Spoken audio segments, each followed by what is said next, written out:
बिस्मिल्लाहिर्रहमानिर्रहीम। अस्सलाम वालेकुम। आज मैं आपको अपने गांव का विज़िट करवाती हूं जो कि आपको बहुत ही पसंद आएगा। आप सब जानते हैं कि गांव की फ़िज़ा कितनी साफ़ सुथरी होती है। ठंडी ठंडी हवा के झोंके हमारे फेफड़ों में जाकर इनको ताज़ा दम कर देते हैं। हरी हरी घास पर चलना आँखों और दिमाग के लिए फ़रत बख्श होता है। हरियाली की वजह से गाँव की फ़िज़ा साफ़ होती है, जबकि शहरों में फैक्ट्री और गाड़ियों के धुएँ की वजह से फ़िज़ा आलूदा हो जाती है। ये जानवर भी अल्लाह ताला की बड़ी नेमत हैं। ये हमारी खुराक का बेहतरीन ज़रिया हैं, जैसे दूध, दही, गोश्त, मक्खन, घी वगैरह। इनमें से कुछ जानवर ऐसे हैं जो बार बर्दारी का काम करते हैं। इनकी खाल से जूते और मुख्तलिफ़ अशिया तैयार की जाती हैं जो कि हमारी रोज़मर्रा ज़िंदगी में काम आती हैं। ये दुनिया कितनी खूबसूरत है।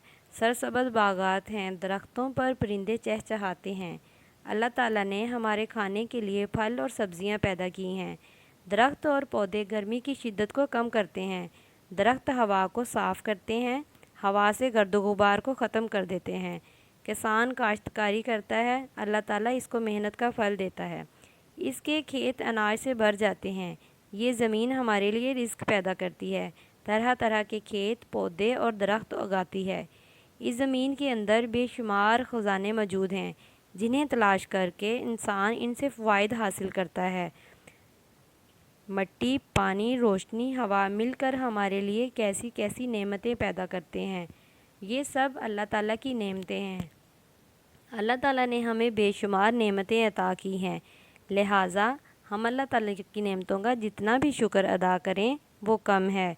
अगर ये सब नेमतें ना हो तो हमें खाने को कुछ भी ना मिले। जज़ाकल्लाह।